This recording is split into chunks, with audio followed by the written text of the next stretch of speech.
முதல் வாசகம் ஜோஷுவா ஆகமம் அதிகாரம் 5 திருவசனங்கள் 9 மற்றும் 10 முதல் 12 வரை. ஆண்டவர் யோசுவாவிடம், இன்று எகிப்தியரின் பழிச்சொல்லை உங்களிடமிருந்து நீக்கிவிட்டேன் என்றார். ஆகவே அந்த இடம் இந்நாள் வரை கில்கால் என்று அழைக்கப்படுகின்றது. இஸ்ரேலர் கில்காலில் தங்கினர். மாதத்தின் 14ஆம் நாள் மாலை எரிகோ சமவெளியில் பாஸ்கா கொண்டாடினர். பாஸ்காவின் மறுநாள் நிலத்தின் விளைச்சலையும் புளிப்பற்ற அப்பத்தையும் வறுத்த தானியத்தையும் உண்டனர். நிலத்தின் விளைச்சலை உண்ட மறுநாளிலிருந்து மன்னா நின்றது. இஸ்ரேலருக்கு மன்னா மீண்டும் கிடைக்கவில்லை. கானான் நிலத்தின் விளைச்சலை அந்த ஆண்டு உண்டனர். இது ஆண்டவரின் அருள்வாக்கு. இறைவா, உமக்கு நன்றி. இரண்டாம் வாசகம் கொரிந்தியருக்கு எழுதிய 2ஆம் திருமுகம் அதிகாரம் 5 திருவசனங்கள் 17 முதல் 21 வரை. எனவே ஒருவர் கிறிஸ்துவோடு இணைந்திருக்கும் போது அவர் புதிதாக படைக்கப்பட்டவராய் இருக்கிறார். பழையன கழிந்தன, புதியன புகுந்தன அன்றோ? இவை யாவும் கடவுளின் செயலே. அவரே கிறிஸ்துவின் வாயிலாக நம்மை தம்மோடு ஒப்புரவாக்கினார். ஒப்புரவாக்கும் திருப்பணியையும் நமக்கு தந்துள்ளார். உலகினரின் குற்றங்களை பொருட்படுத்தாமல் கடவுள் கிறிஸ்துவின் வாயிலாக அவர்களை தம்மோடு ஒப்புரவாக்கினார். அந்த ஒப்புரவு செய்தியை எங்களிடம் ஒப்படைத்தார். எனவே நாங்கள் கிறிஸ்துவின் தூதுவர்களாய் இருக்கிறோம். கடவுளே எங்கள் வாயிலாக வேண்டுகோள் விடுகிறார். ஆகவே கடவுளோடு ஒப்புரவாகுங்கள் என்று கிறிஸ்துவின் சார்பில் நாங்கள் மன்றாடுகிறோம். நாம் கிறிஸ்து வழியாக தமக்கு ஏற்புடையவராகுமாறு கடவுள் பாவமறியாத அவரை பாவநிலை ஏற்க செய்தார். இது ஆண்டவரின் அருள்வாக்கு. இறைவா, உமக்கு நன்றி. லூக்கா எழுதிய நற்செய்தி அதிகாரம் 15 திருவசனங்கள் 1 முதல் 3 மற்றும் 11 முதல் 32 வரை. வரி தண்டுவோர் பாவிகள் யாவரும் இயேசு சொல்வதை கேட்க அவரிடம் நெருங்கி வந்தனர். பரிசேயரும் மறைநூல் அறிஞரும், இவர் பாவிகளை வரவேற்று அவர்களோடு உணவருந்துகிறாரே என்று முணுமுணுத்தனர். அப்போது அவர் அவர்களுக்கு இந்த உவமையை சொன்னார். மேலும் இயேசு கூறியது, ஒருவருக்கு 2 புதல்வர்கள் இருந்தார்கள். அவர்களுள் இளையவர் தந்தையை நோக்கி, அப்பா, சொத்தில் எனக்கு உரிய பங்கை தாரும் என்றார். அவர் சொத்தை அவருக்கு பகிர்ந்து அளித்தார். சில நாட்களுக்குள் இளைய மகன் எல்லாவற்றையும் திரட்டி கொண்டு தொலைநாட்டிற்கு நெடும் பயணம் மேற்கொண்டார். அங்கு தாறுமாறாக வாழ்ந்து தம் சொத்தையும் பாழாக்கினார்.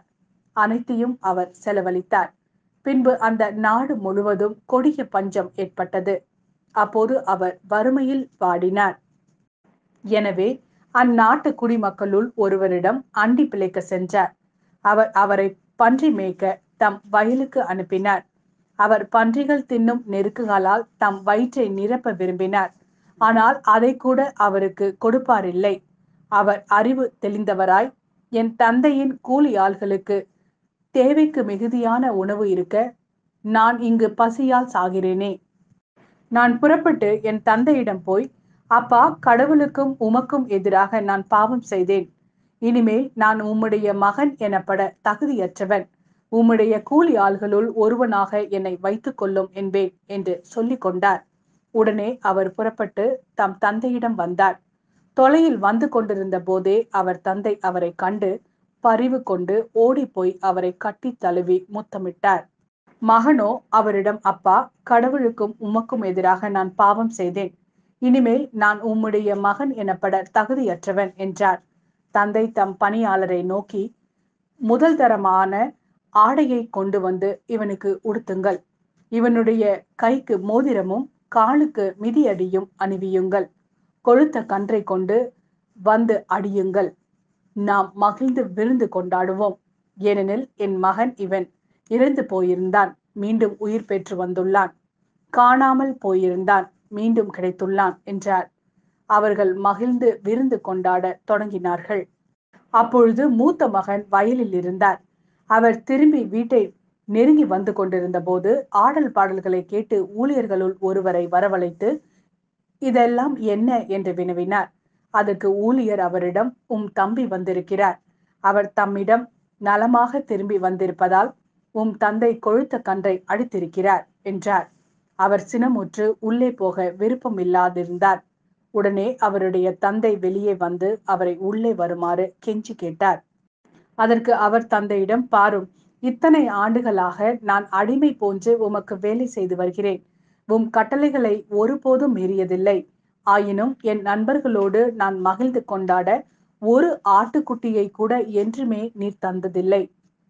ஆனால் விலைமகளிரோடு சேர்ந்து உம் சொத்துக்களை எல்லாம் அழித்துவிட்ட இந்த உம் மகன் திரும்பி வந்த உடனே இவனுக்காக கொழுத்த கன்றை அழித்திருக்கின்றீரே என்றார். அதற்கு தந்தை, மகனே, நீ எப்போதும் என்னுடன் இருக்கிறாய். என்னுடையதெல்லாம் உன்னுடையதே. இப்போது நாம் மகிழ்ந்து கொண்டாடி இன்புற வேண்டும். ஏனெனில் உன் தம்பி இவன் இறந்து போயிருந்தான், மீண்டும் உயிர் பெற்றுள்ளான். காணாமல் போயிருந்தான், மீண்டும் கிடைத்துள்ளான் என்றார்.